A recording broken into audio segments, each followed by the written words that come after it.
This is Kevin Conroy, the voice of Batman. This is Matthew Valencia, the voice of Robin, Tim Drake. And you're listening to the DCAU Review. Hosted by Cal and Liam. Streaming at DCAUreview.com. And on your favorite podcasting app. Welcome, everybody, to episode 360, that's 60, of the DCAU Review. I am one of your hosts, Cal. With me, my co-host, the man that's been with us every single episode thus far. It's my good brother, Liam. Liam, we're continuing now that we are back in the DCAU proper after some time away. We are back here, and we continued where we left off last December with our new Batman adventures. As we talked about, it's either the third season or fourth season of Batman the Animated Series, or it's the third sequel if you count The Adventures of Batman and Robin, or it's its own new thing that just happens to be voiced by everybody in the same universe. We're picking things up where we left off after last week's review of Sins of the Father, and we have the final installment, at least that we'll be covering here on the podcast for the first time, of the Mr. Freeze saga with this week's episode. That's right. It's episode 360, and we've come full circle. Very clever joke. Anyway, yes, but to your point, yes, here we are. Brand new Mr. Freeze in pretty much every way, as we'll get to here with Cold Comfort. We'll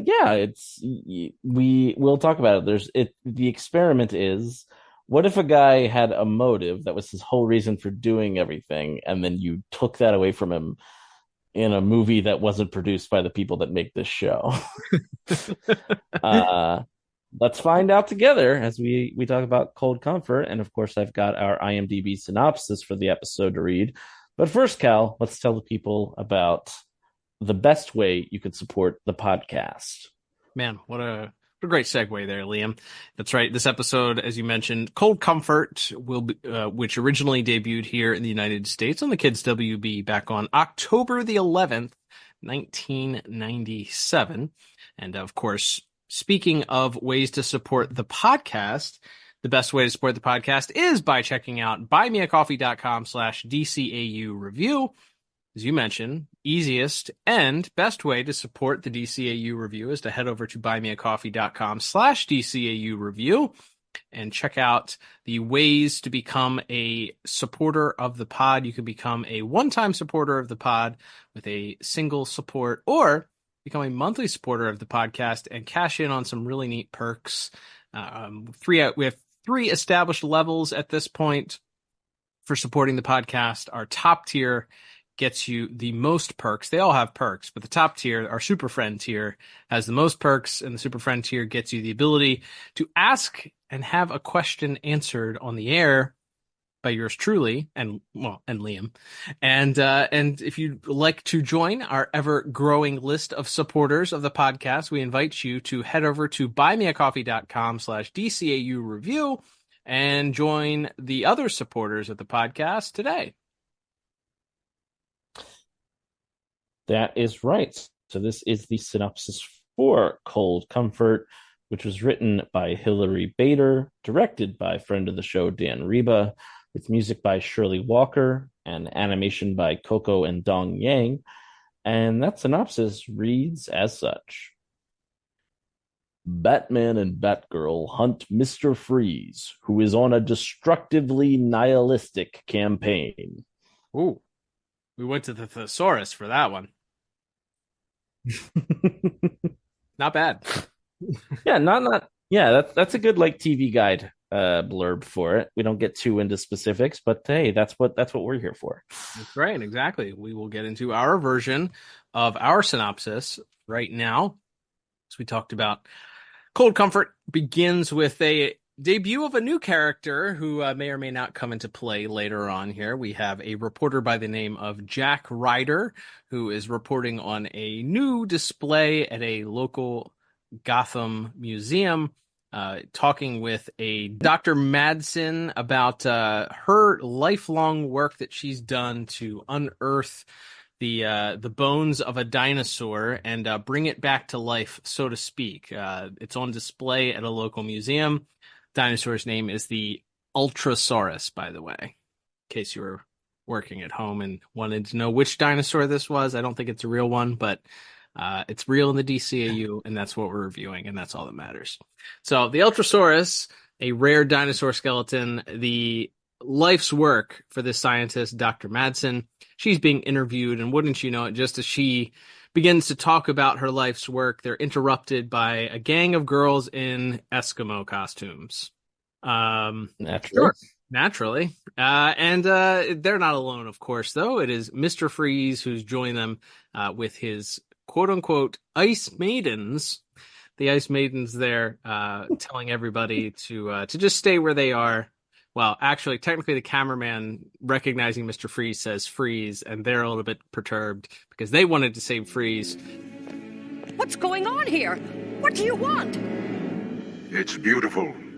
So sad you have to lose it. There isn't an archaeological institution in the world that would buy a stolen fossil. This wouldn't be worth anything to you. To me, no. But it's worth everything to you, isn't it? I did not come here to steal bones, Dr. Madsen. I came to steal hope. No!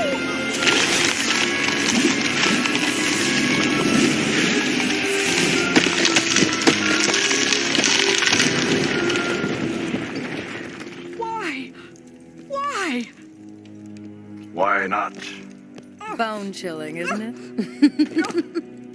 Instantly freezes the dinosaur skeleton, causing it to disintegrate right before her eyes.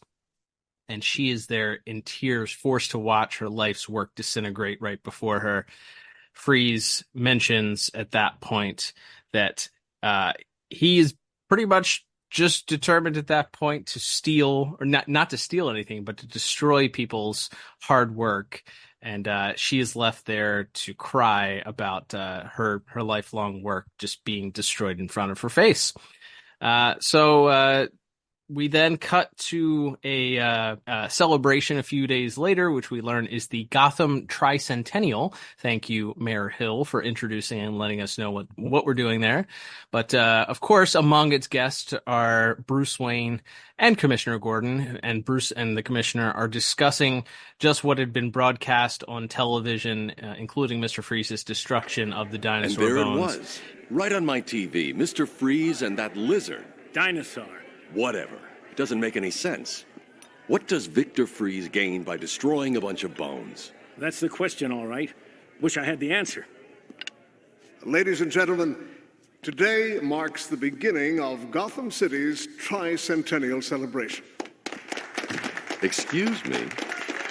In honor of the event, the Gotham City Council has commissioned this work of art. Alfred, I'll need to change. Very good, sir. I love that. And then as Bruce sort of wonders what Mr. Freeze's plan is being back in town, wouldn't you know it, he happens to be bumped into by a similar looking woman in a parka who runs out the door. Bruce is immediately a little bit upset and seems to be a little bit perturbed by what's going on there. He radios to Alfred, noting that he will likely need to change very quickly. We cut back to the ballroom as we see Mayor Hill unveiling a massive painting by an artist named Giuseppe Bianchi, who is a prototypical Italian man who is just very, very happy to have painted his life's work, his life's masterpiece called Twilight in Gotham, which just happens to look like one of Eric Radomski's backgrounds. We'll talk about that in visuals, I'm sure, perhaps. But he reveals this painting. It's his life's work. And just then, who happens to walk in? It's Mr. Freeze. And he is there to ruin everyone's time. He notes that it's a beautiful painting. He begins to sort of verbally taunt Giuseppe, asking him how long it's taken him to do this work. Mentions that it must have taken him years. Thank you. I feel like my life is just beginning. You have made the struggle worthwhile. And I shall make it worth nothing. Nobody move! Technique is extraordinary. How long did it take you to develop it? 5 years? 10? A lifetime? No! No, please. I'm too old. I can't paint another. Yes, it's a pity.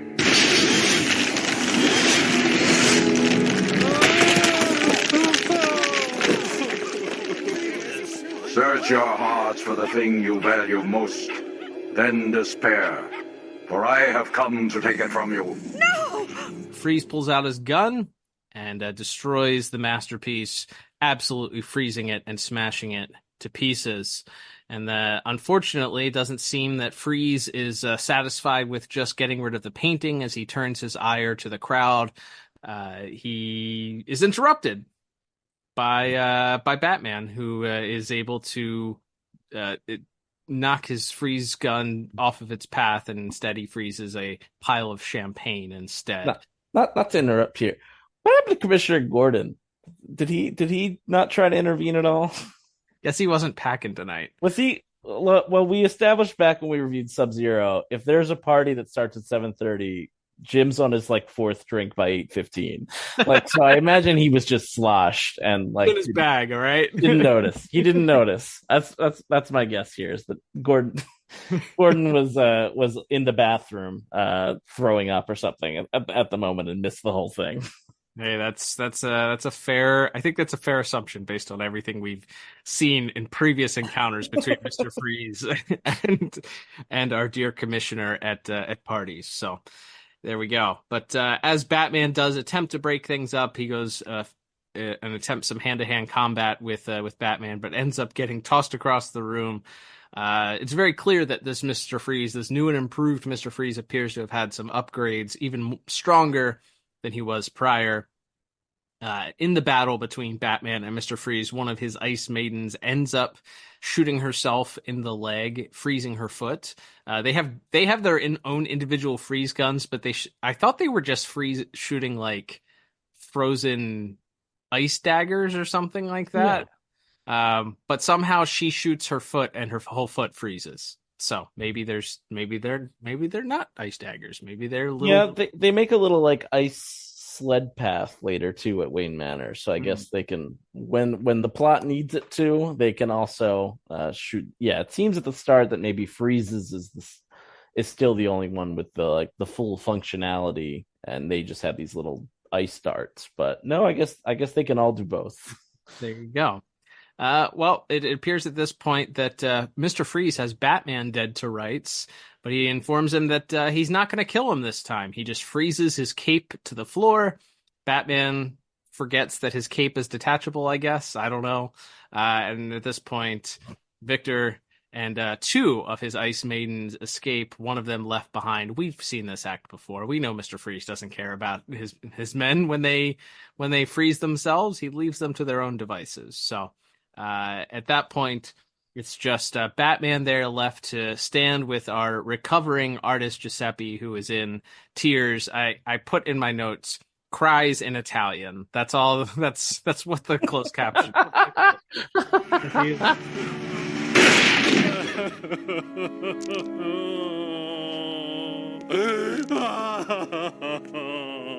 He is the most Italian man while crying over his destroyed masterpiece.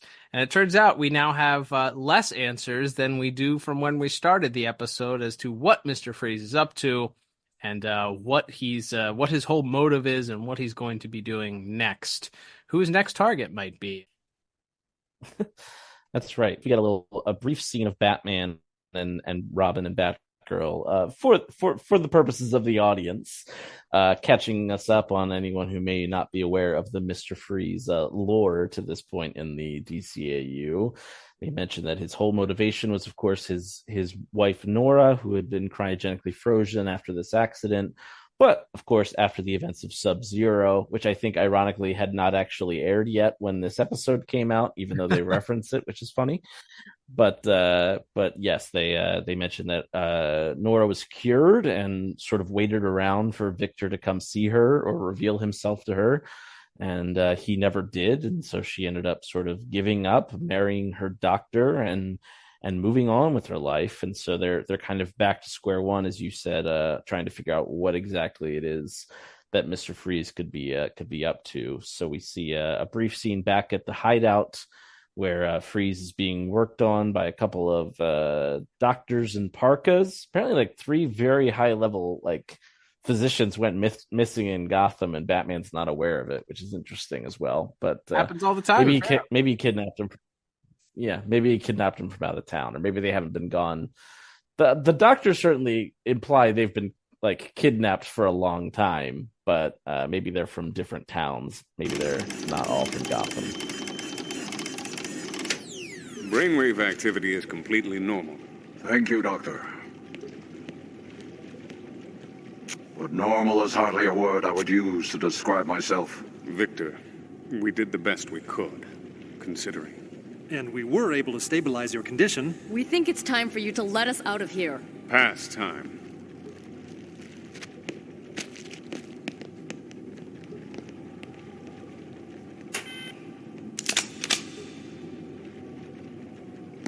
Your departure will be at my discretion. No sooner.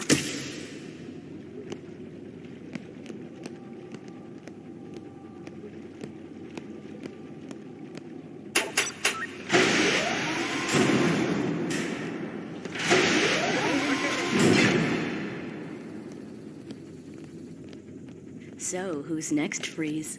Someone important. Someone who feels safe, secure, untouchable. As my father once told me, those who have the most must give the most. Those who have the most also have the most to lose, Mr. Wayne. So, regardless, they demand that they've done all they can to reverse Victor's condition, but that it's time for them to leave. Of course, Mr. Freeze and his remaining ice maidens are not quite so sure that they're ready to let the doctors go. And as he discusses with his hench girls what their next target could be, he looks up at the TV, and thankfully, inspiration strikes as we see just at that moment on the news, they're playing footage of billionaire Bruce Wayne donating a big fat check to one of Gotham's many orphanages, which is really just a down payment for his next Robin when you think about it. So that makes sense that he's always donating to orphanages. He needs to keep him in business for when he needs to put another kid in tights. But yes, as you alluded to, so we see that Freeze's next target is going to be Bruce Wayne in some form or fashion, and we, as you mentioned, cut back to Batgirl running through this really neat, fun. We'll talk about it more in visuals, maybe obstacle course in the Batcave, which I didn't know existed. But I guess there's been some renovations done since the original series here. But and she's doing quite well for herself, though she does end up being disabled by one of the little taser post things that she's fighting against. And Bruce is not willing to give her any compliments, despite her setting a new high score for the course. And as she kind of mouths off to him a little bit, he decides to set it on an even higher difficulty and tell her to keep working for the rest of the evening, as he heads upstairs to discuss Tim, who has apparently failed a civics test. Tim playing the part of every person on Reddit from the years 2005 to 2025. Alfred tells me you failed a civics test? Like I really care what a district attorney does. You don't know the first thing about the American justice system, do you? I know it's bogus. And how did you come to that well-thought-out conclusion? Watching you.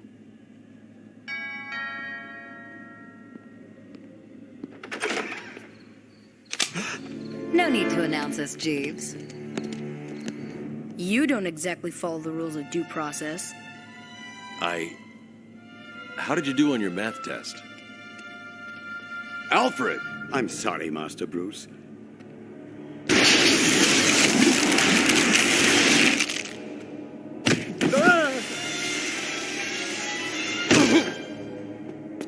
A touching scene. I would be moved if I were still capable of it. Bruce doesn't have all the answers in this case, as he quickly tries to change the subject, but he's saved by the quote unquote nuns and dynamite of this episode, as Mr. Freeze and his hench girls are here at the door, and they send Alfred careening down the steps as Freeze mentions that he realizes that Bruce lost his true family when he was a boy, but that he's clearly tried to make himself a new surrogate family to replace them. And so he's here to take that away from him. He threatens to shoot Tim with his ice gun, but instead it turns his attention to the faithful butler, Alfred, and freezes him up to his neck in ice. Obviously, Bruce and Tim, not in costume, can't exactly spring into action, but thankfully, Bruce is able to, via some, like a very James Bondy, like wristwatch communicator, alert Batgirl down in the cave that there's trouble afoot, and she's able to spring into action and takes down both the thugs, Tim and Bruce, also helping out once everyone's distracted. And she actually gets a hold of Mr. Freeze's gun and freezes him against the wall, and so we're done. The villain's been captured. All's well that ends well, I guess. Oh wait, but he's a robot man, and he has super strength. So he busts out of that ice, and he decides, I guess, he's done enough to harm Bruce Wayne and isn't going to continue the fight. So the two thug girls and Freeze escape and freeze the big hole in the wall behind them, so that Batgirl cannot pursue them, though she is able to run outside and plant a tracer on their van as they are driving away. So that as we cut back, we see Bruce still by Alfred's side, concerned about his surrogate father here. As we cut back to the Batcave the next night, we see that Alfred is quite enjoying himself in this chemical bath that's apparently going to restore. I guess it reverses frostbite. I don't know. I don't know what it does. But... I think it's a 2.0 upgraded version of the thing that we saw in Heart of Ice, right? It's a chemical bath. Oh, right, yeah. Except now, instead of it being Luke Skywalker's, back to tank, now it's a hot tub. Yeah, there you go. We've improved things. We don't have to submerge him completely, I guess, since the technology has improved. But as they're discussing things, of course, Barbara is keeping an eye on the tracer that she placed.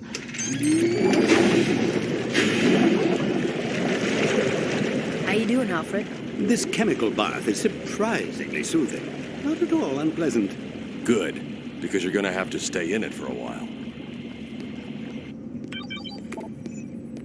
Anything from the tracer? Not yet. Sorry I let Freeze get away. I guess I underestimated him. We all did. Ha! Got him! And as they have a signal, Batman and Batgirl go to leave. Of course, Tim wants to join in the fight, but someone's got to stay and take care of Alfred, who's requesting a few snacks, as well as, of course, a spot of tea. And so Tim reluctantly has to stay behind as Bruce and Barbara go off to find the location where the tracer is leaving them. They go to an old warehouse somewhere on the outskirts of Gotham, where among other things, they find an empty Mr. Freeze suit, which they suggest must be a spare, as Batman notes that it's way too warm for him to be walking around without the suit.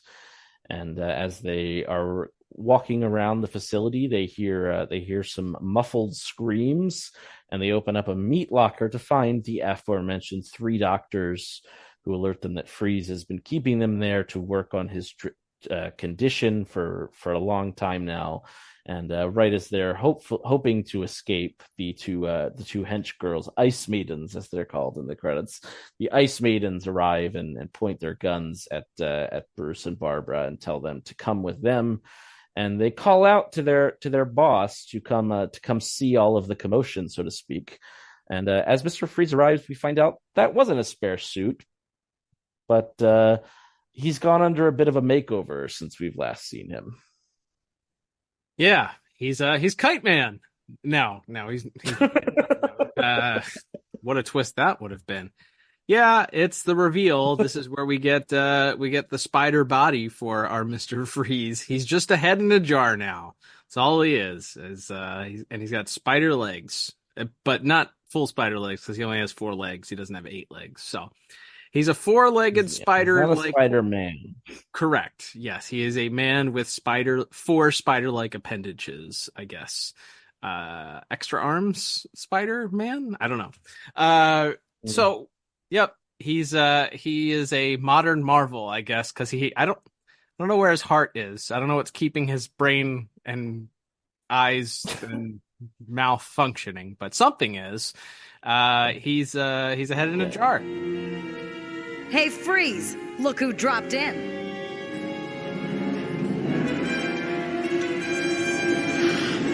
Oh my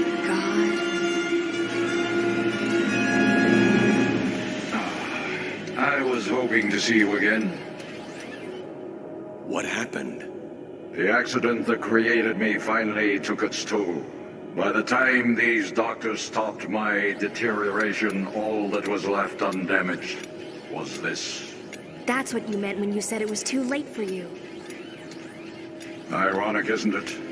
After all I did to keep my wife whole, I end up like this. You understand now why I could not return to my Nora, my treasure. There's no hope for me, or you, or your city. Everyone's going to feel my loss. We see this reveal as he explains to a horrified Batman and Batgirl that the reason why he is now a disembodied head is because his illness that affected him and his wife has now progressed to the point where he was deteriorating rapidly, and the doctors that he had kidnapped were only there to try and prevent the rest of his body from deteriorating, but it was too far gone by the time they got there, so all that they could salvage was his head and his neck, I guess. So unfortunately, poor Victor now is ashamed, I guess, of himself, and that's why he never reached out to his dear Nora, and also explains why he is now sort of the tragedy is his motivation to rob everyone else from things that bring joy to them in their life, in the way that he was also robbed from the one thing that brings him joy in his life. So, he climbs into his suit and he tells the doctors that have saved him that they're allowed to go.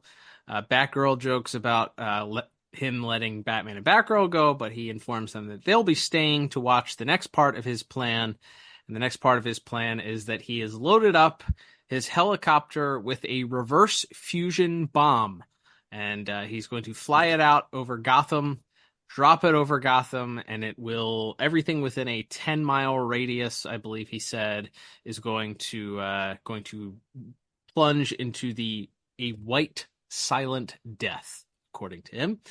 So Freeze tells the Ice Maidens that they have to hold Batman and Batgirl at bay while he flies the helicopter out. He wants them alive to see the destruction, I suppose, of the fair city.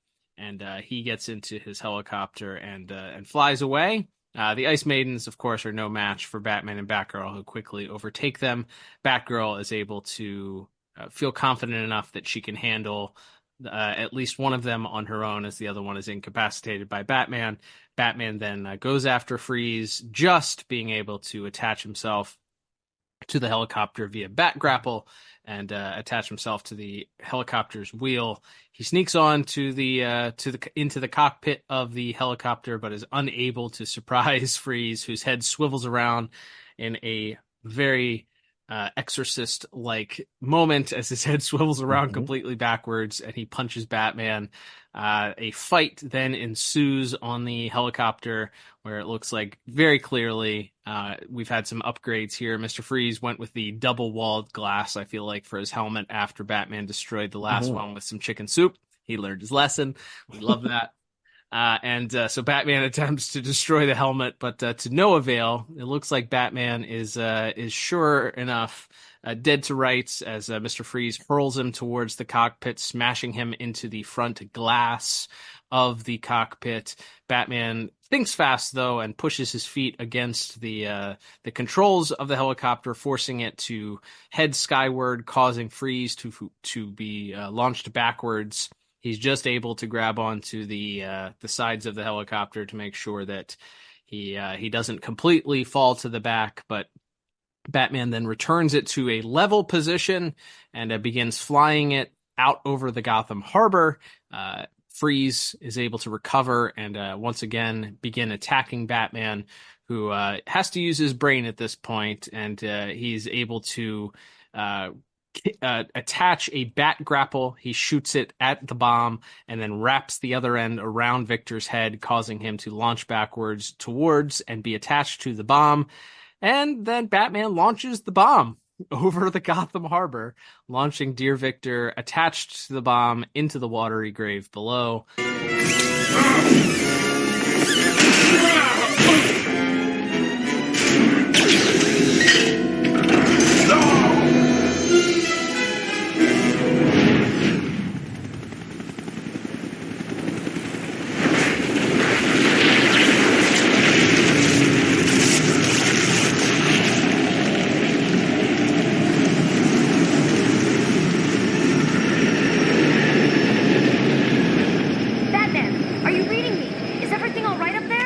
Roger, Batgirl. I think we've seen the last of Mr. Freeze.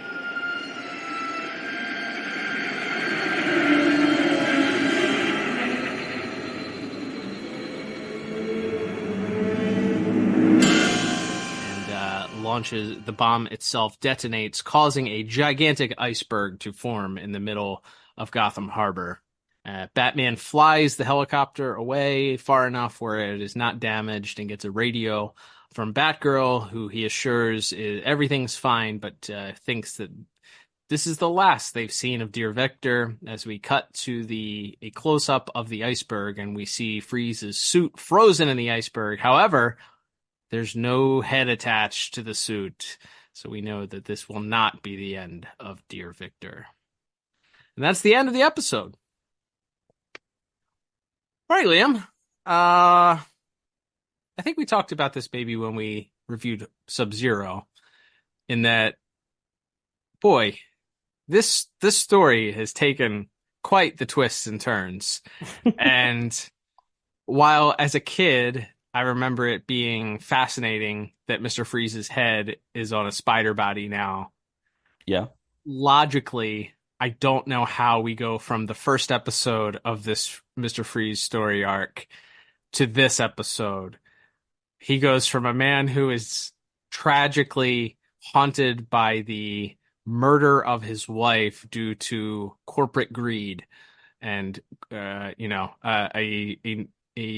quote unquote humanitarian who willfully pulled the plug on his wife because it was costing his business money, to now she's alive. She's not dead like we thought she was in that episode. She's alive.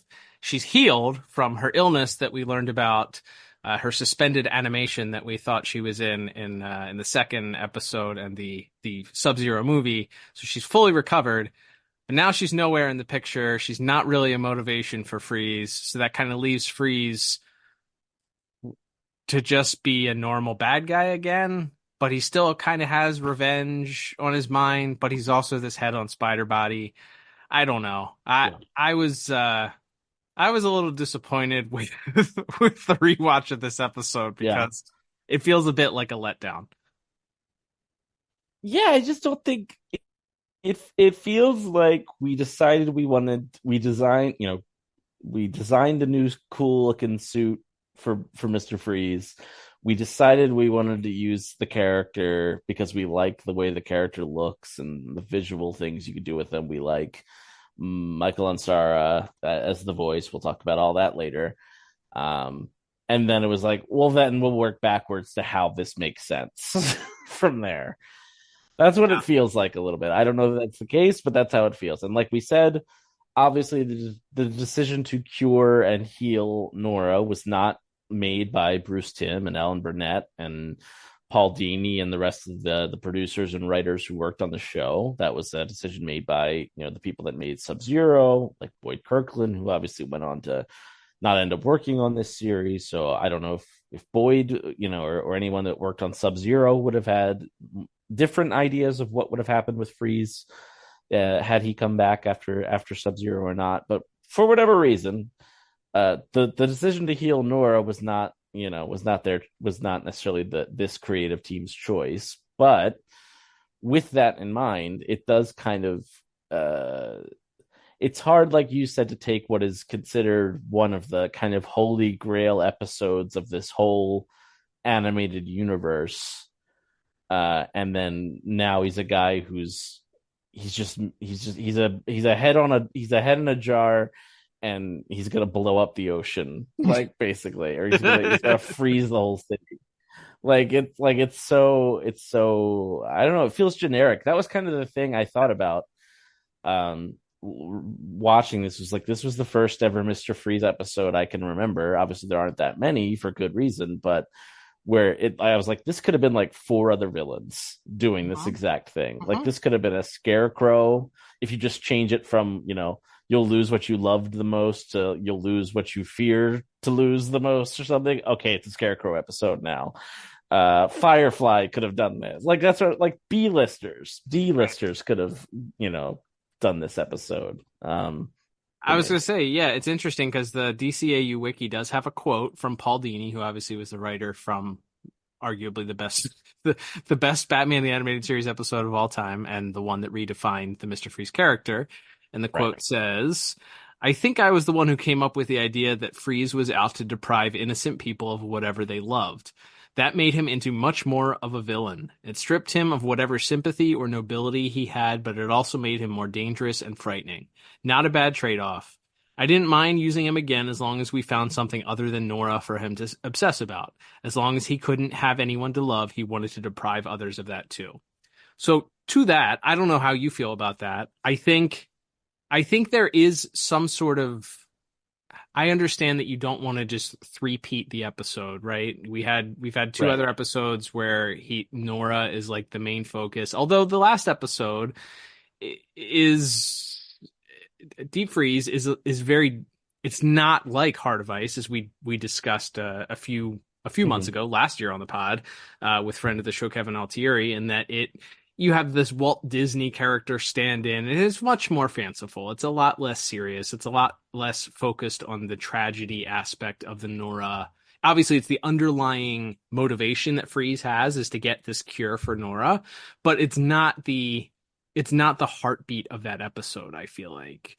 So I understand Mr. Dini maybe wanting to do something different for the character, but I feel like this character was so, because he was redefined as, this isn't the Batman 66 version of Mr. Freeze or the classic comic version of Mr. Freeze, where he's just a guy who uses ice in crimes. I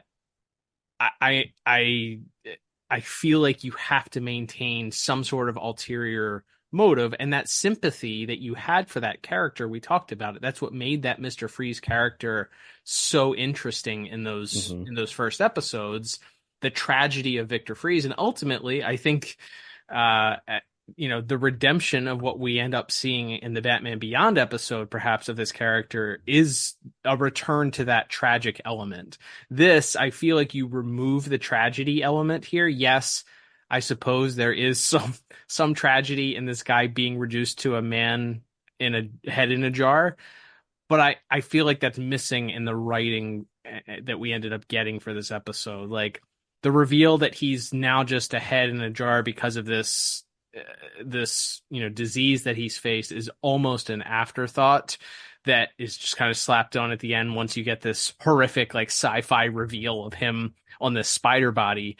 And it's because he's just destroying other people's things throughout and trying to rob other people of happiness. You kind of miss that tragic aspect of it. It's like, oh, I wish there was something that would have made me feel a little more, empathetic towards him. Something. I don't know if that's, you could have made Nora, like, instead of him not going to Nora, maybe him being rejected by Nora because she, she can't come to, because he's a murderer. Right, because she can't come to grips with all of the actions that he took while he was attempting to revive her, or because that aspect of it, but then him responding as if she's just not willing to accept him, because of his lack of having a physical body now or something like that, like a misinterpretation that leads to him to do this. I don't know, something other than what we ended up getting, which I think the motivation is interesting of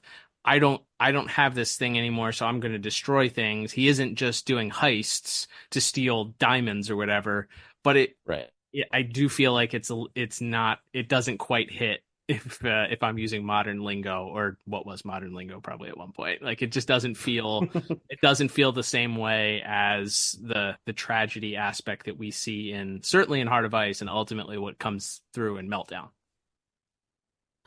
Yeah, and listen, we try not to work too blue on this show, but I feel like I have to bring this up. Is it because he doesn't have a dick anymore? Because is that why he's bad? That feels like a more genuine motivation to me. And the reason I say that is because this is just my personal advice. If the only thing that was keeping Victor and Nora together was a physical relationship, well, that's not a healthy relationship, Victor. And if Nora didn't appreciate you for your mind, then that's a red flag, and maybe you're better off with that. Or anyway, maybe hashtag Victor deserved better is what you're trying to say. Maybe that's what I'm just saying. Like I think it would have been more interesting if his brain was deteriorating. Sure, yeah. Like again, not to try to rewrite a 30-year-old show, but it's because that to me is more about because he wasn't we talked about that so much with Kevin when we had on for Deep Freeze. There's a contentness to him just being near her, even when he can't touch her when she's still in the tank. There's a contentness, just the proximity is what matters to him in that moment, right? And that's what kind of makes it so beautiful and tragic, as we talked about with Kevin, as Kevin so eloquently laid it out when we covered that episode. So the idea that it's well, I don't have a body, so she wouldn't want to talk to me or see me ever again is well, unless the implications are that it's because they can't have a physical relationship, I don't. Right. I don't think this makes a lot of sense. Unless you just cast Nora as a very shallow person. Like I said, so I definitely think we're maybe onto something. Like I said, we're just kind of having fun rewriting things. But I think your idea of yes, her recoiling not because he's in this suit, not because they can't have a quote unquote normal life, but because it's well, in the process of trying to keep me alive, you killed other people. Right. That to me is interesting. Or you took action that harmed others, and I can never forgive you for doing that in my name. That's a more interesting reason, I think, for her. So yeah, making Nora a character in the story could have also been interesting. And obviously we as we've talked in the past, there's some tie-in comics that kind of do bring her back into the fold and go in some interesting directions. Maybe we'll talk about them on the show someday. But yeah, as it stands, as a thought experiment, as a creative experiment, as Mr. Dini said, of okay, we're taking away this guy's sole motivation. What's left? What would drive him to go back to crime after Nora has been cured? It's an interesting idea. It's a hard nut to crack, clearly, but it's as it turns out, he's just not as interesting anymore. Right. Unfortunately, that's the punchline to all of this. It's was it an interesting idea to try to do that? Yes, but unfortunately, the end result is just, wow, he's just another bad guy now. We talked about that a little bit with Two-Face last week too. So yeah, I don't know. I guess we'll have to see if that's a recurring theme through the new Batman adventures. I was going to say it might explain why our writers and directors and the people responsible for doing the show were hey, I think we're done after these episodes. They were kind of tapped out on stories, and we're starting. I mean, we've only covered 3 episodes so far. 2 of them have been a previous, or well, one of them was an adaptation from an existing comic. The other one was also adapted into a comic, but wasn't right. The script already existed. So, you could go chicken or egg on that one, I suppose. But, and then you have this one, which the last two stories, they've been fine, maybe middle of the road, perhaps, as we'll see in our scores, perhaps, but I am beginning to understand why maybe some of the writers were like, I don't know what we got here. I don't know what else to do. Because it certainly feels like, maybe some of the decisions here as far as, hey, let's bring back this person. And we don't know, like, there's no quotes that say that, but we know that networks like to meddle in shows and request things. So maybe there was a request that in the first several episodes, you have to have, the returning, you got to have, stalwarts of the Batman Rogues Gallery. You have people, villains that people recognize. We can't introduce too many people because we do know, obviously, that the writers of the show began introducing new villains that hadn't appeared, or revamping old villains. As we'll see here in a couple of weeks. But it's interesting. Last thing I'll say on the plot here before I give my score, but we were talking before we went on the air. There is DCAU related media material that I think told maybe a more interesting Mr. Freeze return story, that being the Batman Vengeance game that was released for multiple platforms, PlayStation 2, Xbox, GameCube, Game Boy Advance. So that in that story, and doing our research here, that story, Victor seeks revenge on this scientist who, he's kind of, the scientist is like one of the focal points of the whole game, because he has this miracle drug called Promethium that everybody's after. But this particular drug that he's after was something that Victor attempted to use on himself and Nora, and it didn't work. And in the process of the story of the game, he gets a hold of a videotape that he thinks is the professor trying to taunt him, about the actual drug. And so he seeks revenge against this scientist, Isaac Evers, in the process. And yes, it's a video game, it's a different experience, but I remember, and I'm pretty sure that game is held in pretty strong regard as far as storytelling is concerned. And I think if you had something a little bit more along the lines of that, where you still have the Nora story involved, or at least the backstory of Nora, not necessarily the focal point, but it's jumping off of that.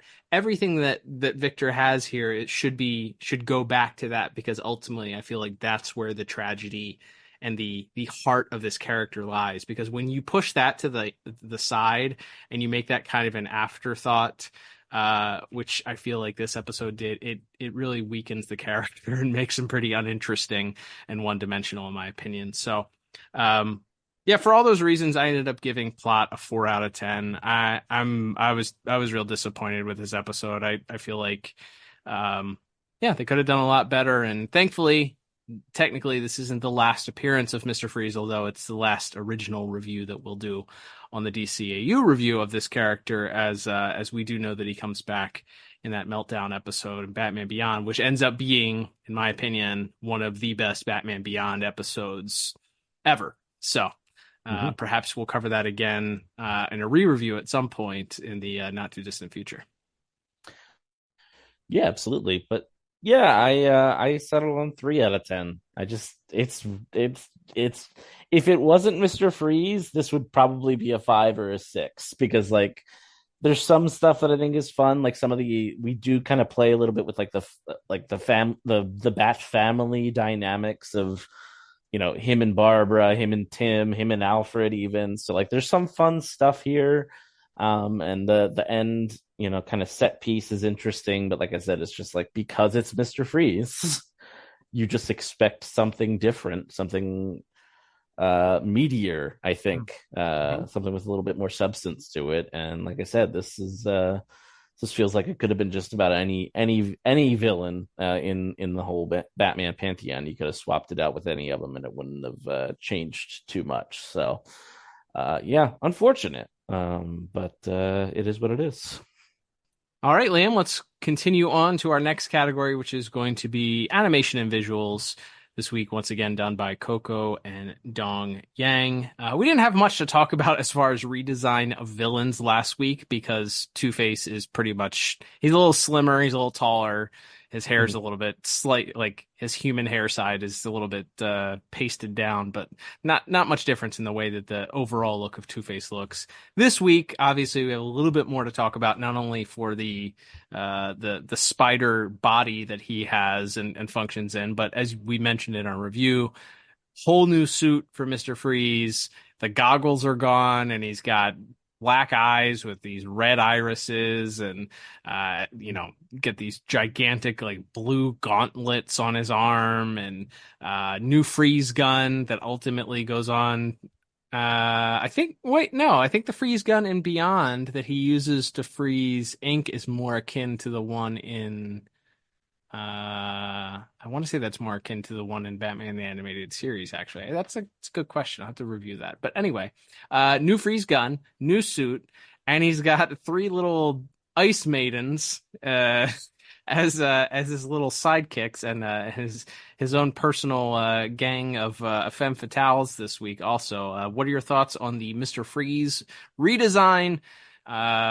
Whether or not you like him as a spider body aside, I guess the idea of him being a head on a spider body and those 3 femme fatale ice maidens of his as well. Yeah, I love this look. I think this as the main, like the blue and black Mr. Freeze suit, I think we'll see as we go through the series. I think it's my favorite redesign of any of the Batman villains. That Mike Mignola designed original suit, obviously legendary comic book artist who designed that character for the original show. It's iconic, but like the gray and blue and purple and like all the weird kind of clashing colors. It's just, I think it works great in that it feels right at home in that original animated series run, especially those earlier episodes. But I think because we've sort of modernized it, we're into like the, post Superman the Animated Series, where like we're in like the late 40s or 50s now. So like our technology is modernized a little bit. Our sci-fi references are a little sleeker now. So I think it makes sense that he'd get like a more like sleeker suit. I love that design. I think it's great. The bit where the Exorcist bit, as you mentioned, where you reveal that he can literally turn his head around backwards is pretty great. I like this design a lot. I like the red eyes, as like I think you still want that splash of color on his face because it's just whiteness otherwise. It's white face with white teeth and in a white bubble. So there's some sort of splash of color on his face. I think the red eye, the red pupils with sort of the black irises is a good compromise for that, to kind of keep that aesthetic without while not doing the old school goggle look. I think it's a really, really great redesign. And as far as other little things they gave him, like his Eskimo Girl Squad that he's running around with is kind of, I don't know. This would have been, as we talked about, and probably what we talked about when SubZero came out. This was coming out around Batman and Robin. So I think he has like hench girls like this kind of in that movie as well. Two girlfriends. So I don't know if that was like, he's got 2 girlfriends. Oh, that's right. One's like an ice girl and the other one's like a fire girl. That's right. Which feels more like a Two-Face thing, speaking of which. I think he also had 2 girlfriends in that movie.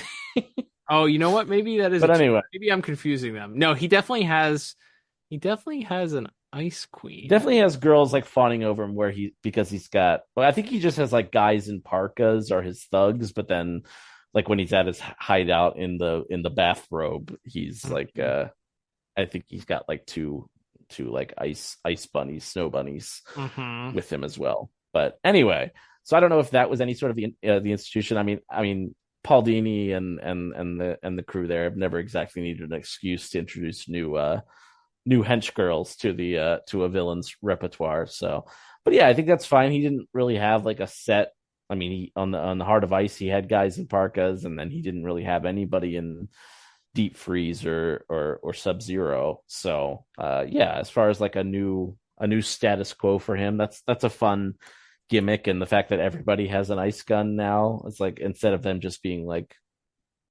people in parkas with machine guns, I think is a fun twist on it. It feels more in the direction of like a Super Friends, or it's funny you mentioned the video game Batman Vengeance, because like it makes for great video games, because now it's not just Mr. Freeze that has the ice gun. All of the rank and file henchmen you got to beat up also have ice guns too. So it enhances the fun factor as far as what the whole gimmick is. So yeah, I think visually I'm a big fan of this, even if, like I said, conceptually I don't love that he's a head in the jar now. Mr. Freeze's girlfriend in Batman and Robin was played by Vivica A. Fox, and named Miss B. Haven. Naturally. Joel Schumacher, everybody. Yes. Anyway, back to this episode. Yeah, as far as the designs are concerned, I agree with the suit. I do miss the goggles a little bit. Like, I'm okay with the idea, if you're not going to have the goggles, that you're going to give them dark eyes or whatever with the red lenses. I feel like, though, it's just kind of like what they did with the Joker, but just colored his eyes red instead of white. So it does give him a more demonic type look, I suppose, and inhuman, I guess, which is ultimately what you're going for here as the head in the jar on the spider legs. There's a couple the sequence where he's revealed to be the head on the spider legs. I like that you see the silhouette first coming down the hallway, up against the wall. You see the shadow on the wall, and then you see him revealed after showing Batman's surprised face. And then when he climbs into the actual suit, I like that you see how, like, we had the Hasbro action figure, and you literally pop the head off of the spider legs, and then you pop it on the suit, right? It doesn't, the legs don't go in the suit. I always wanted, although you could open up the little front flap there and you could see like his robotic spine in his chest. But as far as how it works, I like that they show you, like, he gets up there, the legs kind of like fold into the sides and fold up, and they kind of show you the intricacies of how the actual legs fit in the actual suit body. So I liked that. I like, obviously they foreshadow a little bit that the head is able to, he's able to live outside of the suit with just the head there, so that when they give you that very, very, like, the villain is not actually dead, stupid superhero at the end shot of the suit, for the suit itself just frozen in the iceberg.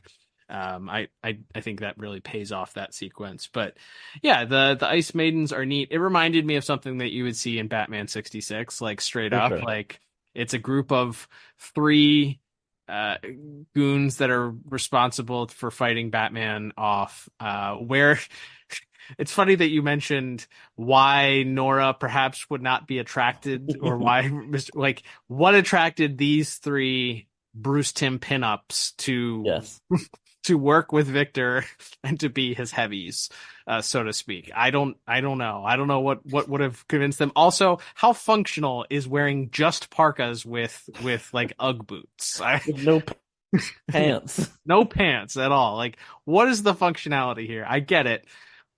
It's a Bruce Timm pinup, but what are we doing here, guys? Are they wearing skin-colored leggings? Like, it's got to be cold. You're in a meat locker for a certain portion of this experience here.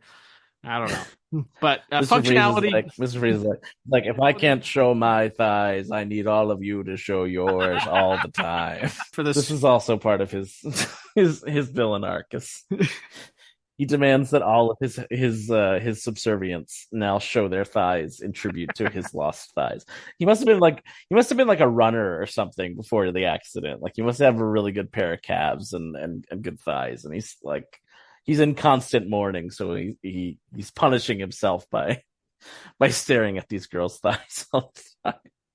This episode's taking a weird turn. I apologize. I'm laughing because I know that you're thinking of this on the spot, that you have not put any thought into this yet. It is sounds like a thoroughly thought out backstory for why our character is forcing his 3 femme fatales to have their thighs exposed. Functionality gets a 0 for this for these designs, but sure, it's a nice look for the series, I suppose.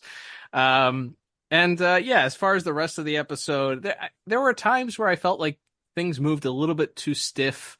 Characters looked a little bit too stiff in certain sequences. I think in that first sequence with Freeze and Batman at the gala, there's a little bit of stiffness that we see there. The fight sequence at the end, I think, is probably the highlight, which is kind of says a lot because it's only about 30 seconds with Batman and Freeze in the helicopter. But as you mentioned, the Exorcist bit is great. Batman going up to the front to try and man the helicopter, and then he looks up, and in the shattered glass that shattered from where he was just smashed into it, he sees the reflection of Freeze's face behind him. I thought that bit was really, really great. The shot of him shooting the bat grapple to the bomb, and then Freeze kind of going up to grab it as if he was choking almost. Like, obviously he's not, because it's not actually on his neck, but to grab it to kind of rip it away, and then him falling backwards as the bomb drops. Always loved that sequence. I thought that was done really, really well. I thought, as we mentioned, the painting Twilight in Gotham, I thought was a nice homage to Eric Radomski's really great work on all of the original backgrounds and everything. That dark deco design, clearly you have this blood red sky, and you can kind of see what looks like, painting or drawing on a dark paper, and the Mr. Freeze asking him how long it took him to come up with this style of drawing, years, decades, even, as the guy's sitting there like begging him not to destroy his life's work. I thought that's again, you could have done anything, but of course, homaging Mr. Radomski's unique and legendary art style for that original run there, I thought was really, really neat. A nice little touch there, if you know type thing. Alfred enjoying his chemical bath 2.0 again is pretty hilarious. We get him just kind of lounging there, but then as Tim, the facials that Tim makes as a result of Bruce telling him, or Batman telling him, that he has to stay behind to take care of Alfred, and then every time Alfred, first he asks for the spot of tea, and Tim kind of gets this mopey look because then he realizes that he can't go, and then he asks for the tea cakes or the tea cookies also, and Tim gets this just absolutely bewildered look on his face. They went over the top. It was much more, I felt like, something akin to something you would see in Teen Titans or something like that later on, where it was very animated in the faces that he was making. Not quite to the extreme of a Teen Titans episode, but in the same realm of just being over the top with the facials that he was making there. I thought that was fun because it adds a bit of levity to a situation that you're concerned about Alfred, obviously. But yeah, overall, I think the only other really fun sequence, as you mentioned, it kind of comes out of nowhere, and I thought it was going to play more into the episode itself, but Batgirl doing her little training bit is really a nice touch there. We get to see her kind of, becoming a more full-time member, obviously, of this team. We talked about last week where we've jumped ahead a couple of years here. She's gone from being this, person who started out on her own journey and trained herself and was just a gymnast, to now we see that Bruce is heavily involved in her own training. There was a little moment there, blink if you miss it, where she suggests that she and Bruce, quote, call it a night, and he agrees. And she gets this look on her face, and then he goes, "For me, not you." And then she gets this real disappointed look on her face as he turns the difficulty up to 10 and walks away. I thought that was a nice little touch there. So I know everyone hates Barbara having a crush on Bruce and any thought of them being romantically linked, but I did think that was a subtle little nice little thing there. Nice little Bruce is shutting that Mhm. ish down as quickly as possible. So for all those reasons, I ended up giving animation visuals just a middle of the road 6 out of 10. I do like the redesign of Mr. Freeze. There just isn't, I think it's more dialogue heavy. Although we do get the pretty interesting reveal of the Mr. Freeze suit and a couple of interesting sequences. Yeah, absolutely. So I gave it a similar score, 7 out of 10. Yeah, I like that sequence in Wayne Manor a lot. There's just the shot where Batgirl arrives is really, really neat. First, they play with the silhouette. It looks like it looks like the Batman silhouette, and the Ice Maidens are kind of all taken aback, and they look up, and we see Batgirl kind of in the traditional sort of BTAS silhouette way, with her sort of standing there. With the, even though she doesn't have the white eyes, she has white eyes for that shot, because that's one of those things you just go, stylistically it's cool, and that overrides all. Coolness overrides all. So that shot is awesome. I think that's one of my favorite shots of the whole episode there. And then yeah, I do agree, the sort of the need for Batman to outthink Freeze, because he's clearly not any kind of physical match for him in that final fight as well, is a lot of fun. So, and I do like that sequence. They kind of show it in, like, I guess this is in like Mr. Freeze's fantasy. They put this like red hue over the screen, and they kind of show in these paintings the city slowly becoming encased in ice, including like these horrified people with these wide eyes as they become encased in ice. I thought that was a good trick. That felt like a classic BTOS thing to do, to mix in like just the paintings and kind of transitioning that way, as opposed to animating the whole sequence. So yeah, some fun little bits that they threw in there, even if like we said, the the premise may not have been working for us, but I think what they did with it visually is a lot of fun. Agreed. All right, man, let's continue our next category here, which is going to be music. And Shirley Walker, once again, responsible for music this week. Not a ton as far as music highlights are concerned here. We do get our Batgirl theme, the same one that we got played last week. It's interesting. We talked about it last week, how there were a couple of Batgirl themes in that original Shadow of the Bat episode. I guess it was more ultimately relegated to a Shadow of the Bat theme. And then there's a second Batgirl theme that played and then was used in Batgirl Returns a little bit.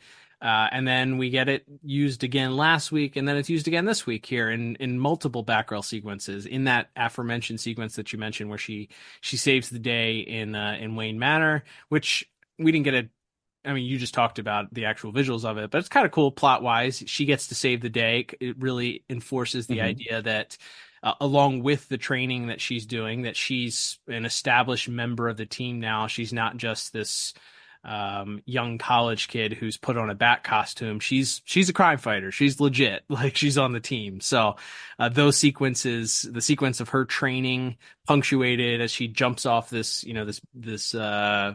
she's using these pipes or something that are attached to kind of crawl across, and there's like a trampoline that she bounces off of one time, and that's all kind of punctuated by this really heroic Batgirl theme. And then once she shows up later on in the manor to save Bruce and Alfred and Tim, it once again kind of punctuates that sequence. But other than that, we didn't have we have a couple of instances of the Shirley Walker Batman theme, but interestingly, despite Ms. Walker, being obviously involved in the original BTOS run, we don't get a return of the Mr. Freeze theme, and I like, you kind of have a theory as to perhaps why that theme didn't return for this episode. Well, yeah, and I think, as we've talked about in those episodes, certainly I think when we cover Deep Freeze, that Mr. Freeze theme, as iconic as it is, that's Nora's theme. Really, that's the theme that plays out of the music box when he's sitting in his cell.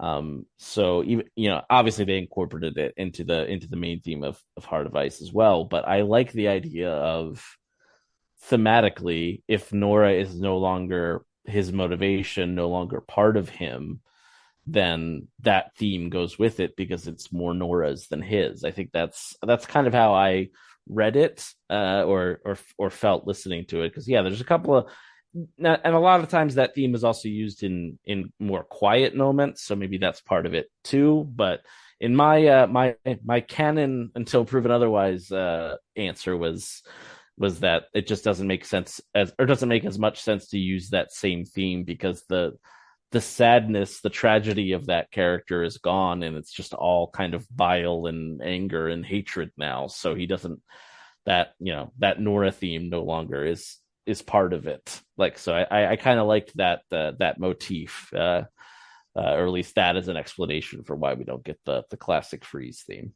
Makes sense. Yeah, I mean, it makes as much sense as any other reason.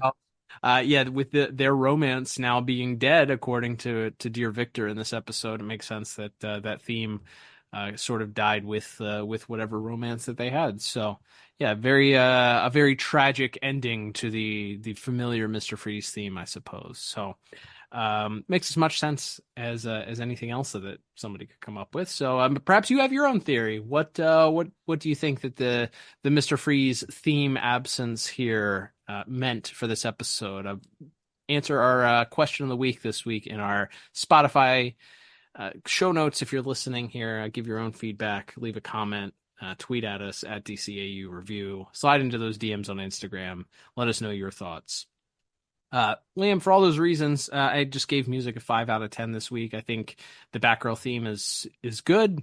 It's the most memorable parts of the episode for me, but they're not a whole lot to write home about as far as, I mean, there's music throughout that tell the story, but it's much more reliant on just kind of mood setting music, I feel like, than it is memorable themes to play throughout, Batgirl theme notwithstanding.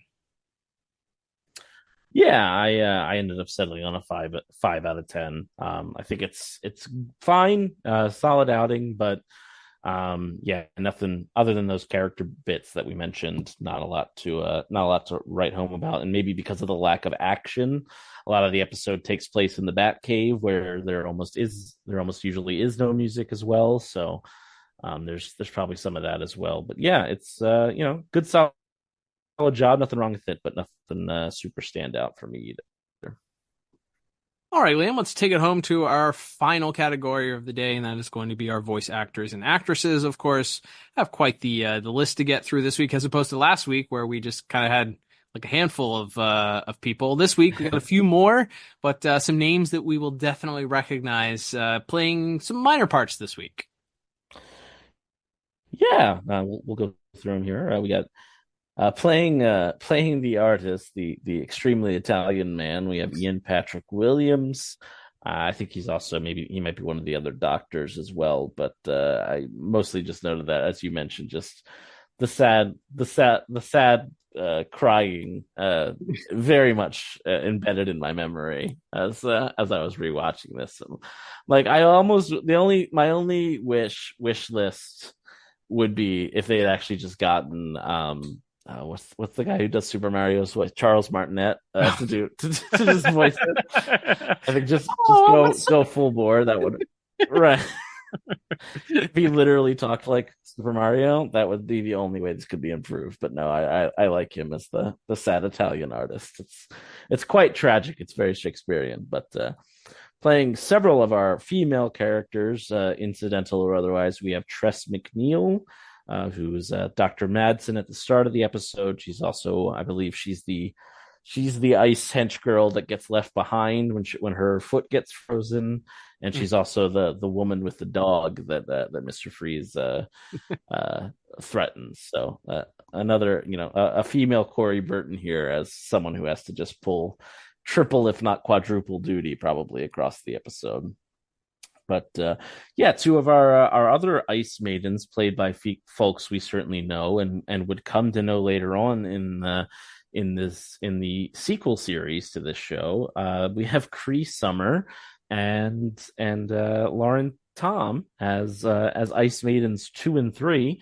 Obviously, Max and Dana in Batman Beyond, and Agent Lee and Zeta, of course, for for Lauren. But yeah, they're so interchangeable. They don't have a lot to do other than just kind of be menacing.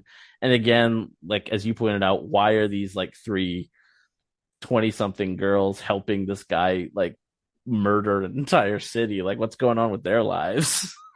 Good that question. They ended up here, but it's kind of fun. Yeah, I mean, it's fun that they get to work together. Obviously, it's recognizable for fans of the DCAU, and with their third compadre playing the third Ice Maiden, she actually plays in Miss McNeil plays in Batman Beyond as Miss Winston in Meltdown. So they get to reunite in Beyond. Well, actually, I don't think Max or Dana are in.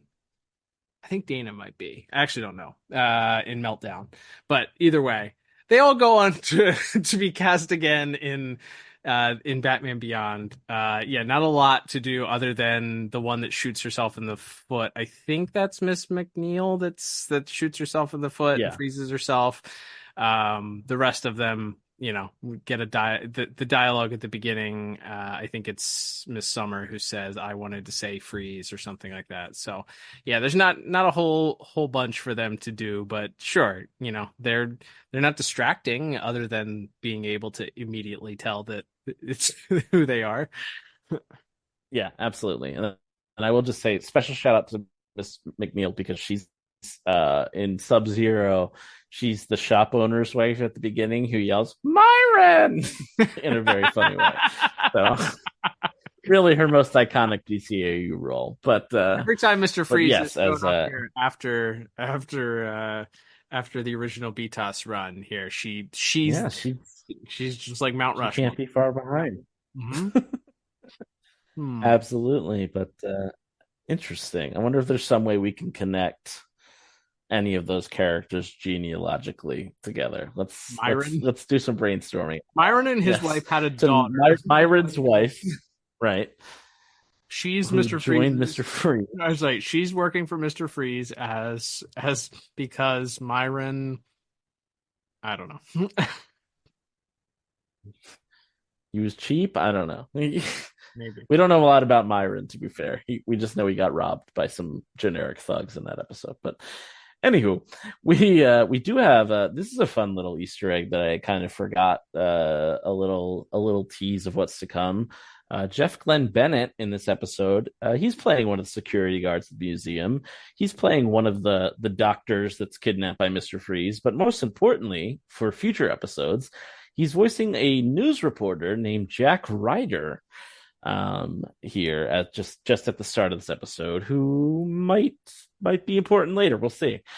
But I thought that was a fun. I didn't remember that they had started introducing Jack Ryder as a reporter prior to the Creeper episode, so I thought that was a fun little bit of a foreshadowing to start just slotting him in until you get to that episode later on down the line. So yeah, it's and then speaking for Mr. Glenn Bennett, of course, more famously known as the voice of the disagreement alarm on the DC. That's true. That's right. Voice of Hardak, the voice of Johnny Bravo. The man can do it all. The voice of the disagreement alarm. But yes, and then some other BTOS alums here. Briefly, we do have Lloyd Bachner returning as Mayor Hill, and we also have Bob Hastings as Commissioner Gordon. 3 sheets to the wind, as he may have been. Commissioner Gordon, not Bob Hastings. I was going to say, please specify. Yes, will not be sued by Mr. Hastings' estate this week. But yes, nice to have them both back there. Along with, of course, Ephraim Zimbalist Jr. as Alfred. Again, he gets to do a little bit of some comedy bits between him and Tim, as you mentioned there, which is kind of fun. In addition to be the loved one in peril for Bruce after the events here, so a little bit more to do for some of our BTOS alums here this week. And then I think we'll mention Matthew Valencia here, as he is in the Robin suit for 5 seconds when they're in the Batcave. Mm-hmm. He doesn't actually really appear as Robin for most of the episode. He's Tim for most of this episode. As mentioned, that scene where Bruce is lecturing him about the importance of the American justice system and Tim immediately turning it around on him and putting the screws to him and asking him to explain how Batman fits into a functioning justice system, and Bruce having no response to it. It's like that is a classic bit. So credit to Miss Bader for writing it, and then also, obviously to Mr. Valencia and Kevin Conroy for pulling it off. But that was a fun bit there. And then we do have Tara Strong as Batgirl again. Now that she's like partner number one on the call sheet, it feels like now, and possibly in more ways than one, as we've talked about. But she gets to kind of ride shotgun a little bit more often now. So I feel like we're still settling into to Tara's Batgirl here. But I like that she gets a little bit more to do. She's a little bit more active, and like you said, kind of gets to fly solo a little bit because, obviously Bruce and Tim can't suit up in that scene in Wayne Manor. So it's really kind of all up to her as far as the big super heroics. And I think she does a pretty good job of being active. And then she kind of also has to be on the other side of things, kind of horrified by Freeze when they get the big reveal at the end there. So I think she does a solid job in this one. Yeah, she's great. I feel like she gets kind of to run the gamut here as far as her emotions are concerned. As we talked about, she has a little bit of fun. She's a little more serious, obviously. She tries to emote some feelings of sadness and feeling like she disappointed Bruce and not being able to stop Freeze, and then a little bit of comedy even when she intimates that Freeze is going to let them go at the very end. So she kind of gets to do a little bit of everything here for the episode, and I think she's pretty solid in what she does. Absolutely, and we'll get to our Batman, of course. But yeah, we have Michael Ansara returning as Mr. Freeze. Again, trying to compartmentalize this just into his performance. I think he does a good job in the sense that he's more angry. Like this Mr. Freeze is definitely angrier.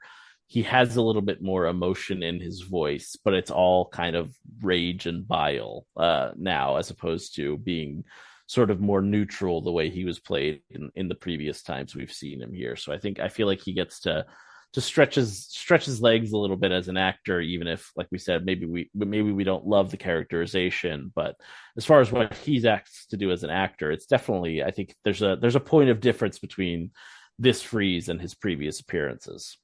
Yeah, he is definitely, like, I don't know how you can get less emotion, but it feels like, I think maybe the cold just indifference is what's removed. And as you mentioned, he's clearly heartless, but in a more vengeful way, I feel like, in some of the lines. I mean, kudos to obviously Miss Bader and whoever else may have been involved, if there was anyone else involved. She's the only one that gets writing credit for the episode, but as far as the script is concerned, in writing dialogue for Mr. Freeze, because he has some really good lines here. I mentioned that one at the beginning, talking about how he's come to steal hope, and then the line where he points the gun at the dog and is threatening to freeze that lady's poodle, and some of even the dialogue that he gets with Batman and Batgirl at the end about how Gotham will be turned into a white silent death. Like, all of that is,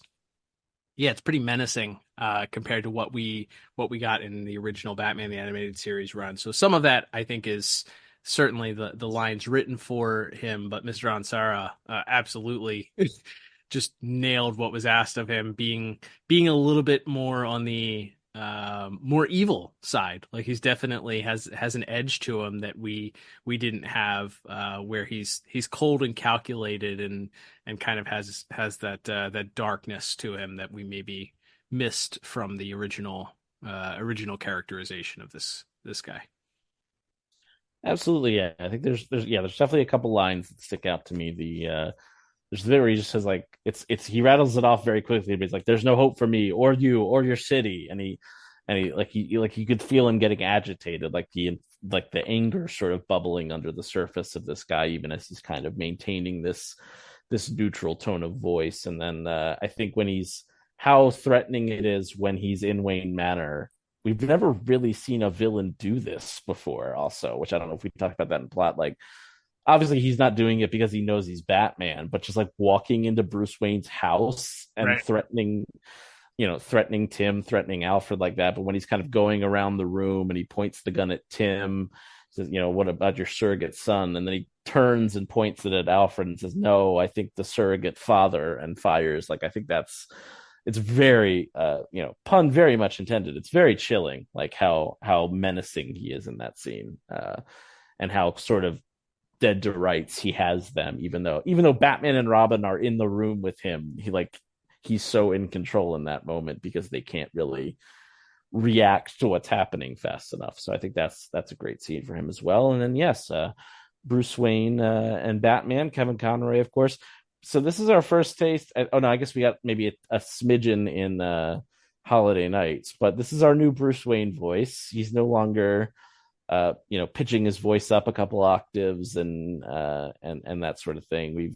He's sort of massaged it a little bit. It's still a little different than the Batman voice. He talks a little bit quicker, I feel like, and as you mentioned, he has kind of some funny lines trying to throw the commissioner off the trail of maybe why he's asking questions about it. But a new Bruce Wayne voice revealed here, and then we also have, of course, him as Batman. Again, it's not really his episode. It's really Michael Ansara's episode to drive, but I think he does a pretty good job. And that was kind of my big note for Kevin Conroy this week. It's like, ooh, new Bruce Wayne voice. I kind of missed the more exaggerated one, even though maybe he's gotten older. Maybe he doesn't think he needs to do it anymore. That's a sign of Batman becoming more stoic and closed off. Maybe you can continuity it into being like an in-universe reason why he's not doing the old Bruce Wayne voice anymore. But it's like, I kind of missed that. Yeah, as far as the Bruce voice is concerned, I think he kind of still has the smoothness, I think is the word that I wrote down. Like, it's still smooth, kind of like you would assume a debonair playboy would kind of have, but it definitely has a little bit more of an edge and gruff to it. Not quite, as you mentioned, the couple of pitches up that Mr. Conroy would do for the Bruce voice in the original run. But there's not a lot. He does get the sort of shocked, bewildered look that he gets when the reveal of Freeze's condition as Batman, that he gets to kind of be a little incredulous about that and inquisitive. But that not a ton for him to do. But the new Bruce voice is definitely of note for this series. Yeah. So for all those reasons, I ended up coming to a 7 out of 10. Like I said, I do think Michael Ansara does something a little unique to make this Mr. Freeze stand out, and I think our supporting cast does a good job around him. As like I said, as the villain, he is really kind of the main driving force, along with Kevin Conroy and Tara Strong for this week. So yeah, I think everybody does a pretty darn good job. Yeah, I actually went with the same exact score with that. So we finished our final two categories with the same exact score there. I also went with 7 out of 10 for mine. I think Mr. Ansara certainly, while this technically isn't his swan song for the role of Mr. Freeze as he comes back, as we mentioned in Batman Beyond, it is his swan song for this original run here, and it's a little bit sad to say goodbye to him in this sort of iconic performance in it. Albeit we didn't necessarily enjoy the story as a whole, I think his performance certainly is something that, when we look at why we do what we do as far as grading individual categories, as opposed to just giving a single overall score for the episode, this is kind of case in point where we would point to it and say, hey, the voice acting in this episode is really strong despite maybe us not loving the material. As far as the story is concerned. So kudos to us, I guess. All right, Liam, that will wrap things up for the episode here. So let's total things up. And I end up with a score of 22 out of 40 for mine. What about you?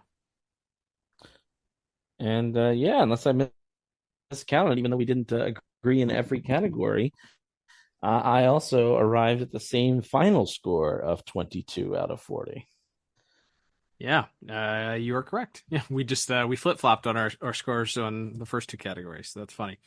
All right, here I'm going to ask you about rewatchability. Seems foolish because, as we've talked about several times here, this is like the trilogy or the quadrilogy of Mr. Freeze. Here we kind of get to see his story continue, and then I guess it turns into a septilogy. If you really want to count it, once we have our quintilogy. Is Quinn 5? I don't remember. I think Sept is 6. I think quintilogy is 5. So yeah. Whatever it is, there's 5 episodes if you count the movie, 5 appearances of Mr. Freeze in the DCAU, and as far as on screen is concerned, so it feels pretty important that we need to watch this episode, unfortunately, despite not loving the story itself, I guess.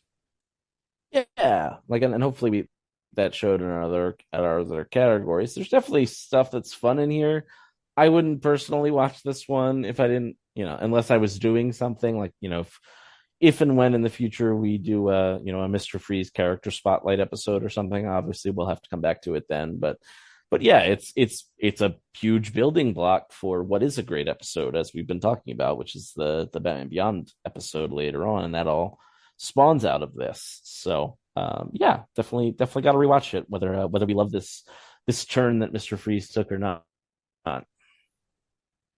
All right, William, that will begin to wrap us up for this week's episode. Thank you, everybody, for tuning in. Please, if you will, support the podcast if you enjoy what we're doing here. We have several different ways to do so. As we mentioned at the top, buymeacoffee.com/DCAU review is the best way to do so. However, there are multiple ways to support us, including following us on social media at DCAU review. We're on Twitter X, we're on Instagram, we're on Threads, we're on Facebook, we're on Blue Sky. Those first two are the main ways that we interact with listeners and people that follow us, but we will interact with you through the other accounts should you reach us there. It just might take a little bit longer.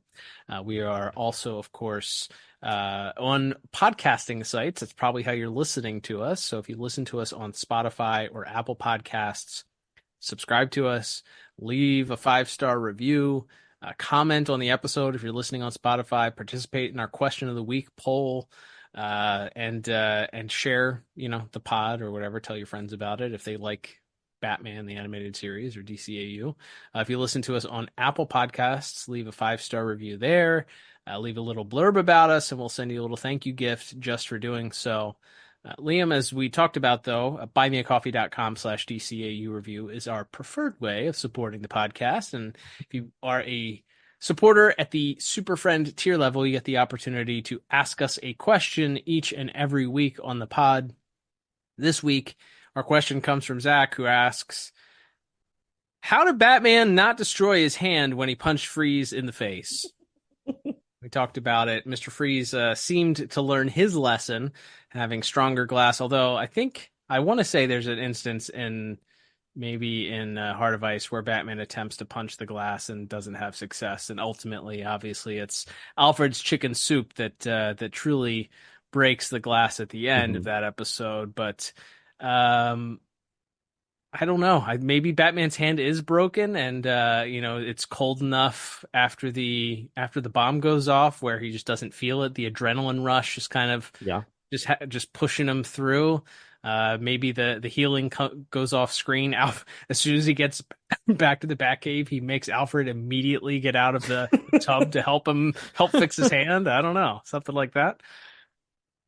Yeah, that's good. I don't know. You could maybe say maybe the gloves are lined with some kind of armored material that we can't see, like an MMA glove or something, right? Yeah, or yeah, but like you said, in a there's fights where in UFC or boxing or whatever, where a fighter will break their hand and keep throwing with it for for another 5 rounds or whatever, just like you said, because of the adrenaline, and eventually you kind of go numb to it. So maybe just in that moment, maybe the second the camera cuts away, he just drops to his knees holding his hand, and he realizes he just has bone soup at the end of his wrist now. But yeah, he definitely, the sound effect is very dramatic too when he hits that thing. It's like, ooh, yeah, that hurt me. Yeah, agreed. It's a little rough. Great question, Zach. Thanks. Don't forget, if you would like to join Zach in asking questions, join the rest of our top tier Super Friends supporters. Head over to buymeacoffee.com/DCAU review. Liam, we are continuing with our new Batman Adventures reviews next week as we continue here with our stay in DCAU. Let's talk about the episode that we will be reviewing next week, shall we? That's right, and as is tradition with all our Batman reviews, we do go in production order. So up next, we will be talking about another very memorable episode from these early TNBA days. That is the episode Double Talk, the return of the ventriloquist and Scarface into this new Batman Adventures world. So excited to take a look at that one next week. There we go, an episode written by the Zeta Project's own Robert Goodman. So that's right. All connected, as we learned here. Excited to look forward to that one. Haven't seen that one in quite some time, but it's going to be fun. Can't wait. But until then, I'm Cal. And I'm Liam. We will talk to you on the next episode of the DCAU Review. Bye-bye.